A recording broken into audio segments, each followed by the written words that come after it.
The book of Isaiah, chapter 2. God's universal reign. The word which Isaiah the son of Amoz saw concerning Judah and Jerusalem.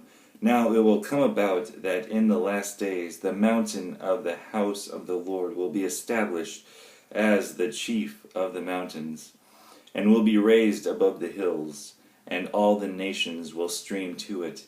And many peoples will come and say, Come, let us go up to the mountain of the Lord, to the house of the God of Jacob, that he may teach us concerning his ways, and that we may walk in his paths.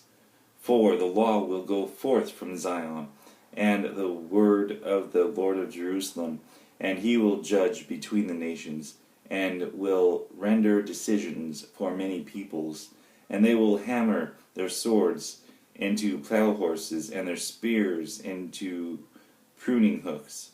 Nation will not lift up sword against nation, and never again will they learn war. Come, house of Jacob, let us walk in the light of the Lord.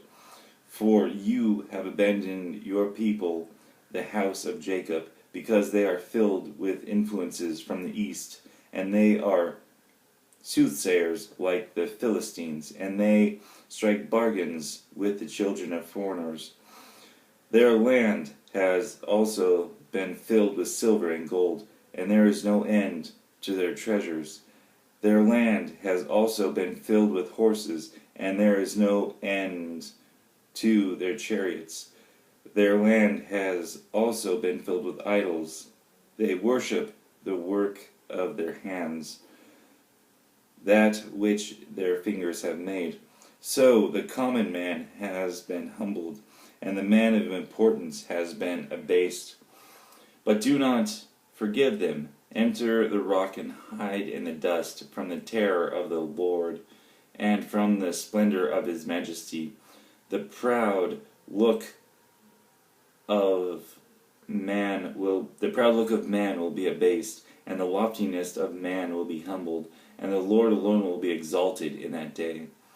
For the Lord of hosts will have a day of reckoning against everyone who is proud and lofty, and against everyone who is lifted up, that he may be abased.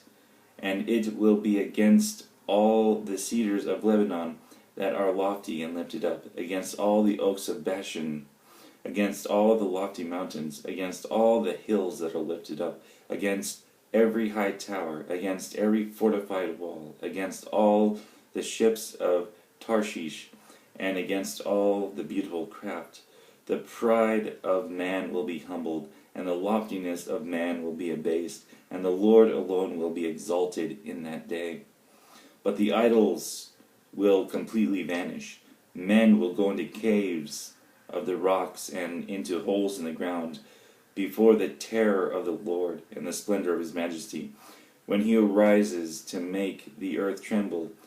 In that day men will cast away their moles and the bats, their idols of silver and their idols of gold, which they made for themselves to worship, in order to go into the caverns of the rocks and the clefts of the cliffs, before the terror of the Lord and the splendor of his majesty, when he arises to make the earth tremble.